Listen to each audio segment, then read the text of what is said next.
Vamos continuar então a nossa gramática espanhola, ainda falando dos acidentes gramaticais do verbo, ou, em espanhol, acidentes gramaticales del verbo. Vamos então agora falar de outro acidente gramatical muito importante. Na aula passada nós falávamos do passado, do presente e do futuro. E nessa aula nós vamos colocar os acidentes gramaticais do modo. O modo indicativo, o modo subjuntivo e o modo imperativo. Preste atenção que talvez esse seja o acidente gramatical mais difícil, que muitos alunos me perguntam assim: mas professor Franklin, como é que eu vou saber que um verbo é do indicativo? Como é que eu vou saber que o verbo está no modo subjuntivo? Como é que eu vou saber se o verbo está no modo imperativo? Bom, é isso que nós vamos mostrar para vocês aqui de uma forma bem simplificada. Quando o verbo está no indicativo, ele se refere a hechos reales, seguros, ou seja, fatos reais e seguros. Então fixe logo na sua memória que o modo indicativo, ele se refere a fatos reais, seguros, que eu tenho aquela segurança, aquela certeza.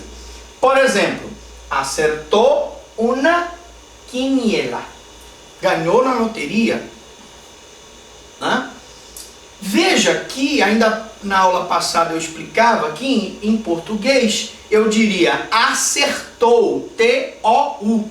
E no espanhol eu digo simplesmente acertou, com acento no O. Acertou una quiniela. São coisas que, se ele ganhou na loteria, eu vou dizer, não, é um fato real, é um fato seguro. Eu não estou em dúvida se ele ganhou na loteria. Ele ganhou na loteria, então é um modo indicativo. Modo indicativo, fatos reais, fatos seguros. Acertou una quiniela. Já o modo subjuntivo são expressão de desejo, de dúvida. Modo subjuntivo são expressões de desejo e de dúvida. Então aqui no modo subjuntivo eu não tenho certeza, eu não tenho segurança, eu tenho uma dúvida, eu tenho um desejo que aquilo aconteça. Então, qual seria o nosso exemplo? Quisiera acertar. Ele queria acertar na loteria para ficar milionário, mas ele não acertou ainda. Ele quer, um desejo.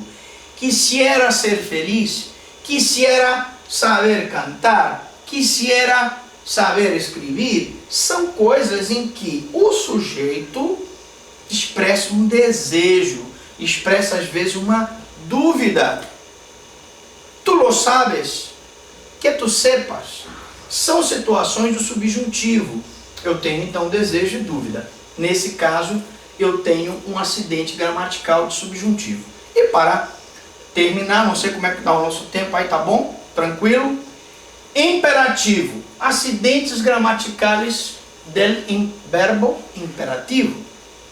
Bom, e aí, professor Franklin, como é que eu sei que o verbo está no imperativo? Fácil.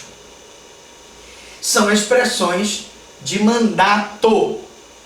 São expressões de ordem. Eu estou ordenando, eu estou mandando. Por exemplo, cállate. Cállate é uma expressão de mandato, de ordem. Eu estou mandando a pessoa se calar. É um modo imperativo. Adivinha o resultado. Eu estou pedindo para a pessoa, ordenando a pessoa que adivinhe o resultado. Então, toda vez que você der uma ordem a uma pessoa, eu tenho um modo imperativo. Então, aqui eu tenho o indicativo, que são fatos reais e seguros. Eu tenho o subjuntivo, que são desejos e dúvidas. E tem o imperativo, que são ordens, que são mandatos. Bom, el número de los verbos. El número de los verbos. Las formas verbales pueden estar en singular e en plural. Fácil. As formas verbais estão ou no singular ou no plural. Isso é muito fácil. Una forma verbal está en singular, cuando la acción la realiza una persona. Uma forma verbal está no singular, quando a ação é realizada por uma pessoa. Yo escribo, tú hablas, él duerme. São ações que são realizadas por uma só pessoa. Eu escrevo, tu falas, ele dorme. Ella duerme, ela dorme. Una forma verbal está en plural cuando la acción es realizada por varias personas. Quando a ação é realizada por várias pessoas, eu tenho então uma forma verbal no plural. Por exemplo, nosotros corremos, vosotros saltáis, ellos, ellas vienen. Então são situações em que nós corremos, nós pegamos, que também o verbo correr em espanhol significa pegar, vosotros saltáis, ou seja, vós saltais, e ellos vienen, eles vêm. Então são várias pessoas que vão pegar, que vão saltar, que vão vir, portanto o verbo está na forma verbal plural. Bom, las formas verbales pueden estar em primeira, segunda ou terceira persona. Outra explicação interessante. As formas verbais podem estar na primeira pessoa, na segunda pessoa ou na terceira pessoa, também muito fácil.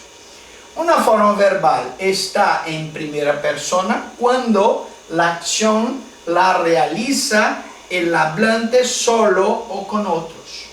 Uma forma verbal está na primeira pessoa quando a ação é realizada pelo falante, a pessoa que fala, somente ou com outros.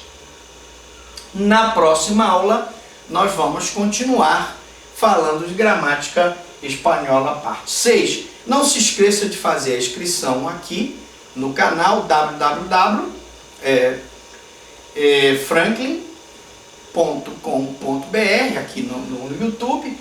Curta essa aula, compartilhe com os seus amigos e eu pergunto alguma dúvida, alguma pergunta